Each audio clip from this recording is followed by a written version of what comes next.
Hello viewers, আজকের ভিডিওতে আমি এসি সার্কিটের 3 ওয়াট মিটার রিলেটেড একটি গুরুত্বপূর্ণ প্রবলেম সলভ করব। তবে ভিডিওটি শুরু করার আগে আমি অবশ্যই বলবো, যারা আমার চ্যানেলে একদম নতুন তারা আমার প্লেলিস্ট থেকে এসি সার্কিটের উপর আগের বেসিক ভিডিওগুলো একটু দেখে আসুন। বিশেষ করে এসি সার্কিটে আমার যে 3 phase watt meter related problem এবং অন্যান্য যে 3 ফেজ, বেসিক্যালি এখানে 3 ফেজের সব কনসেপ্টই কাজে লাগবে।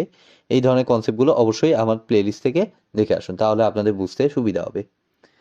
তো আমি যখন ওয়াট মিটার 3 ফেজে ওয়াট মিটার কনসেপ্টটি নিয়ে আলোচনা করছিলাম, তখন আমি বলেছিলাম আপনাদের যে আমার 2 ওয়াট মিটার মেথডটা বেসিক্যালি আমরা সিমেট্রিক্যাল না, সরি, এখানে কি ব্যালেন্স সিস্টেমের জন্য আমরা অ্যাপ্লাই করে থাকি। এবং 3 ওয়াট মিটার দিয়ে আমি যে কাজটা করতে পারি, আমি ব্যালেন্সড আনব্যালেন্সড দুই কেসেই আমি কাজ করতে পারি। যদিও এখানে চিত্রে এটা বোঝা যাচ্ছে না, এটা হচ্ছে আইএ, এটা আইবি কারেন্ট, এটা আইসি কারেন্ট, আর এটা হচ্ছে আই নিউট্রাল কারেন্ট এটা।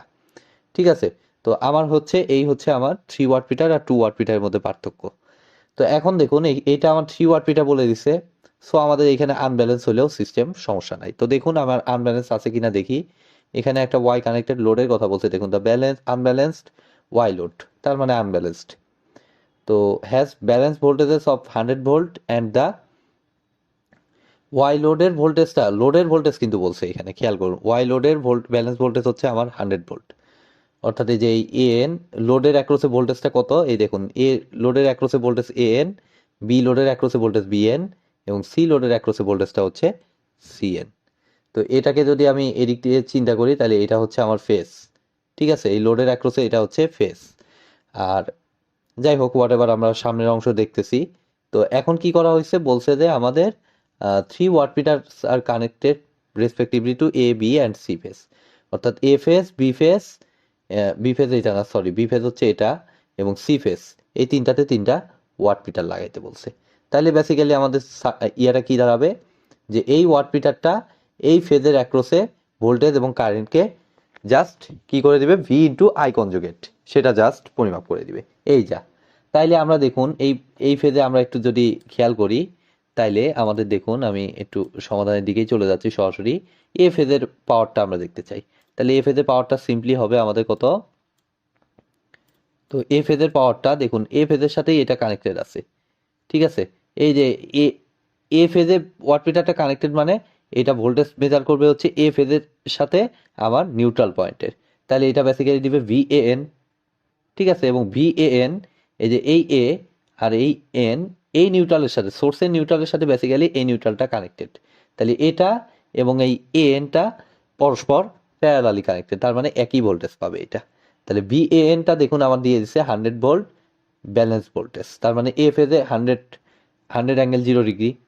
ঠিক আছে, তাইলে আমি এটাকে সিম্পলি আমি লিখতে পারতেছি, দেখুন, ভিএএন ইন্টু আইএ। তো এটা তো ওয়াই কানেক্টেড, সো এখানে আমার লাইন কারেন্ট, ফেজ কারেন্ট দুটো পরস্পর সমান, এতর কনজুগেট। বাট এটা নিলে আমার বেসিক্যালি আসবে হচ্ছে কমপ্লেক্স পাওয়ার। সো এটার রিয়াল পার্টটা আমার নিতে হবে।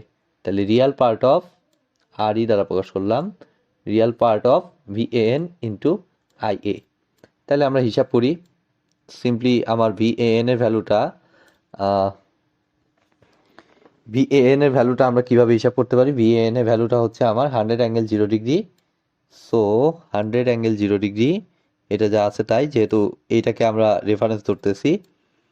আর আইএ কারেন্টটা আমার কি হবে, দেখুন, আমি তো আগে এটা দেখিয়েছি, এই সার্কিটই আমি অ্যানালাইসিস করেছিলাম। তো এই যে এইটার অ্যাক্রসে ভোল্টেজ, তো এই ভোল্টেজটা আমার কত, এই 100 অ্যাঙ্গেল 0 ডিগ্রি ডিভাইডেড বাই এই ইম্পিডেন্সটা। তাহলে 100 অ্যাঙ্গেল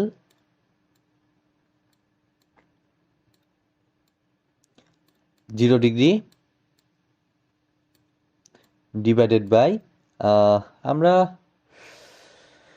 আইএ আইবি আইসিটা আলাদা করে বের করে নিলে আমার সব থেকে ভালো হইতো, বেটার হইতো।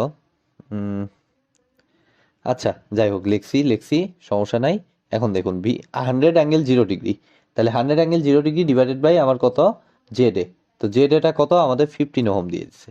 তাহলে এটাকে জাস্ট 15 দ্বারা ভাগ দিলেই আমাদের আই এর ভ্যালুটা পেয়ে যাব। তাহলে এইটার আবার কনজুগেট, সো এইটার কনজুগেট দিয়ে দেন আমি সেকেন্ড ব্র্যাকেট দ্বারা ক্লোজ করে দিলাম।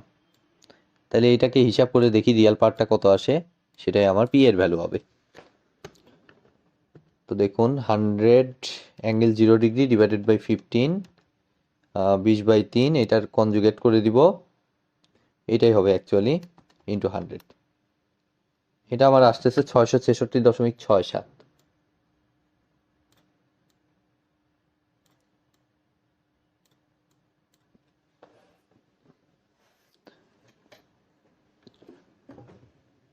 দেখুন আমি একটু বইয়ের অ্যান্সারটার সাথে এক করে নিচ্ছি। 666.67 ওহম, সরি।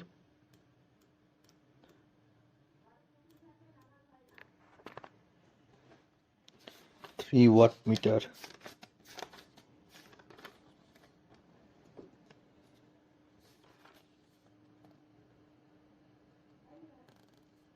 667 দেওয়া। সো ঠিক আছে, সমস্যা নাই, 667 দেওয়া আছে। দশমিকটাকে ইয়ে করে এটাকে জাস্ট রাউন্ড করে নিচ্ছে। দেন আমি দেখবো হচ্ছে পিবি। তো পিবিতেও আমার একই ফর্মুলা। আমার কত হবে, PB is equal to real part of, এটা কিন্তু প্রথমে বের করতেছি predict the watt meter reading. ও এখানে predict the watt meter reading যদিও W1 W2 WT দ্বারা 3 দ্বারা প্রকাশ করা হয়, হোয়াট এভার পি লিখলেও আমার সমস্যা নেই, এটা তো জাস্ট রিপ্রেজেন্টেশন, সমস্যা নাই। তাই রিয়েল পার্ট অফ কত, ভিবিএন ইন্টু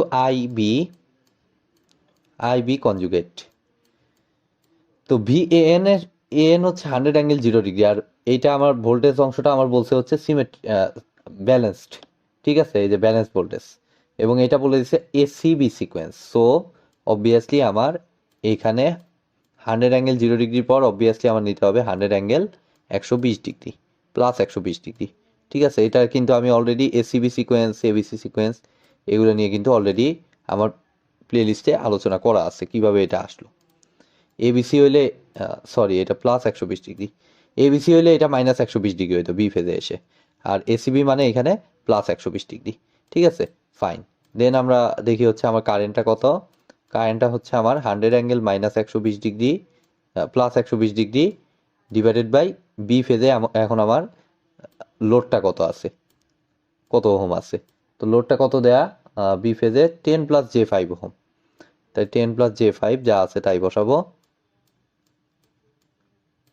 এটার কনজুগেট হবে ফার্স্টে, কনজুগেট হয়ে তারপর মাল্টিপ্লাই হয়ে সেইটার আবার রিয়েল পার্ট নেব। তাইলে মোটামুটি আমি একবারে হিসাব করে ফেলতেছি।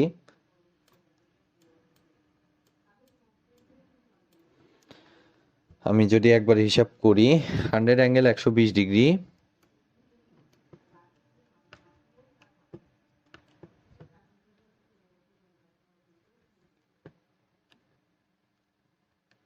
কমপ্লেক্স মোডে নেই, 100 ∠120°, ক্যালকুলেটার হিসাব করতেছি, ডিভাইডেড বাই 10 + J5, ভ্যালু পাইলাম এটা। এটাকে কনজুগেট করতে হবে, তাহলে ক্যালকুলেটর থেকেই কনজুগেট অপশনে যাচ্ছি। কনজুগেট অফ অ্যান্সার, যে ভ্যালুটা পাইলাম সেটার সাথে মাল্টিপ্লাই করব 100 ∠120°।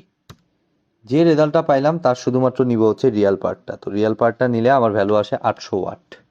তাহলে এটা 800 ওয়াট। সো উপরে আমি অনেক বড় একটা মিস্টেক করে রেখেছি।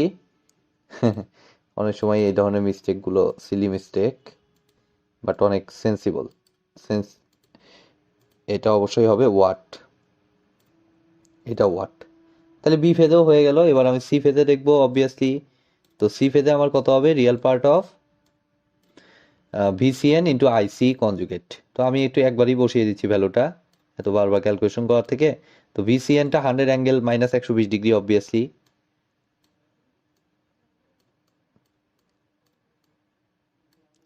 ইন্টু কারেন্টটা কত হবে 100 ∠−120°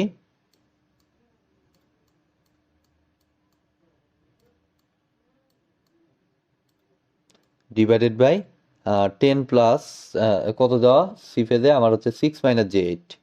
তাহলে 6 - J8 এর কনজুগেট এবং এটার রিয়াল পার্ট।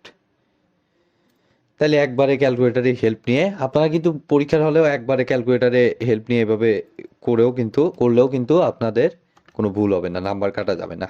সো আপনারা নিঃসন্দেহে সেফলি এটা করতে পারেন ক্যালকুলেটারে।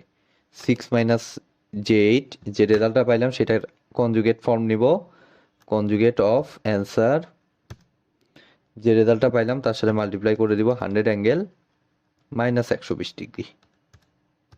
তাইলে মোটামুটি 600 - যে 800, তো রিয়াল পার্টটা নিলে এটা দাঁড়ায় জাস্ট 600 ওয়াট হয়ে গেল। দেন আমাদের কি লাগবে আর দেখুন লাগবে হচ্ছে predict the wattmeter reading, find the total power absorbed. তো আমরা টোটাল পাওয়ার অ্যাবজর্বটা দেখবো অবভিয়াসলি। তো ওয়াটমিটার রিডিংগুলো আমরা দেখলাম, তো টোটাল পাওয়ার অ্যাবজর্বড আমাদের তো লাইনে লস নাই, অ্যাকচুয়ালি অ্যাবজর্ব হওয়ার কথা। তাইলে এটা প্লাস এটা প্লাস এটা, এই তিনটার যোগফল। তারপরও একটু আলাদা করে দেখিয়ে দেওয়া ভালো, সেটা হচ্ছে যে আই এ স্কোয়ার, এ ফেজে যে কারেন্টটা সেটার অবভিয়াসলি মডুলাস এর উপর স্কোয়ার ইনটু আমার হচ্ছে কত, জেড এর রেজিস্টিভ পার্ট। তাহলে জেড এর রেজিস্টিভ পার্ট হচ্ছে কত, এখানে আমরা দেখতে পাচ্ছি 15। তো এভাবেও করতে পারেন, অথবা আরও সিস্টেম আছে, আপনি ভোল্টেজ বের করে নিয়ে ডিভাইড করেও করতে পারেন, কোনো সমস্যা নেই। জাস্ট পাওয়ারটা আমার লাগবে, টোটাল পাওয়ার অ্যাবজর্ব। দেন হচ্ছে আমার দ্বিতীয়টা কত, আইবি স্কোয়ার। এখানে কিন্তু কোনো রিঅ্যাক্টিভ পার্ট আসবে না, ঠিক আছে। টোটাল রিয়েল পাওয়ার মানে হচ্ছে জাস্ট রেজিস্টিভ পার্টটা। তাহলে আইবির মডুলাস তার উপর স্কোয়ার ইন্টু বি এর রেজিস্টিভ পার্ট। বি এর রেজিস্টিভ পার্ট কত আমরা দেখতে পাচ্ছি 10, সো আমরা 10কেই অ্যাকসেপ্ট করব। প্লাস আমাদের আইসি স্কোয়ার, আইসি মডুলাস এর উপর স্কোয়ার ইন্টু এইটার তৃতীয়টা কত 6, তাহলে 6। তো আমাদের দেখুন আই এ মডুলাস আমাদের একটু এইখান থেকে বের করে নিতে হবে। So 100 divided by 15, 100 divided by 15, ওখান থেকে যদি আমরা বের করি আই এর উপর স্কোয়ার ইন্টু 15, তাহলে এটা আসতেছে 666.67 আসতেছে। ঠিক আছে, আপনার ক্যালকুলেটারে জাস্ট হিসাব করে দেখতে পারেন। দেন হচ্ছে আইবি, তো আইবিটাও আমরা একটু ভেরিফাই করি। আইবি হচ্ছে যে এখান থেকে পাবো, যে ভ্যালুটা পাবো তার মডুলাস ফর্মে নিয়ে যেতে হবে। তাহলে 100 angle 120 degree divided by 10 plus J5, যে রেজাল্টটা পাইলাম সেটাকে আর থিটা ফর্মে নিয়ে নেব। তাহলে 8.944, তাহলে 8.944 তার উপর যদি স্কোয়ার করে দেই, যে ভ্যালুটা আসে তার সাথে জাস্ট 10 গুণন, তাহলে 799.95, যেটাকে আমরা 800 বলতে পারি। উপরেও দেখুন বি ফেজের জন্য 800ই আসছে। সো ঠিক আছে। দেন আমাদের কত, আইসি স্কোয়ার, আইসি হচ্ছে যে এই ভ্যালুটা, তো এইটাকে জাস্ট ক্যালকুলেটার হিসাব করে দিব। আইসি দিয়ে আমরা 8 থিটা ফর্ম থেকে 8টাকে অ্যাকসেপ্ট করব, ডিভাইডেড বাই 6 মাইনাস J8, যে রেজাল্টটা পাইলাম এটাকে 8 থিটা ফর্মে নিয়ে আর এর ভ্যালুটা আমার আসতেছে 10, তাই 10-এর উপর স্কোয়ার ইন্টু 6, 10-এর উপর স্কোয়ার মানে 100 ইন্টু 6 মানে 600 হয়ে গেল।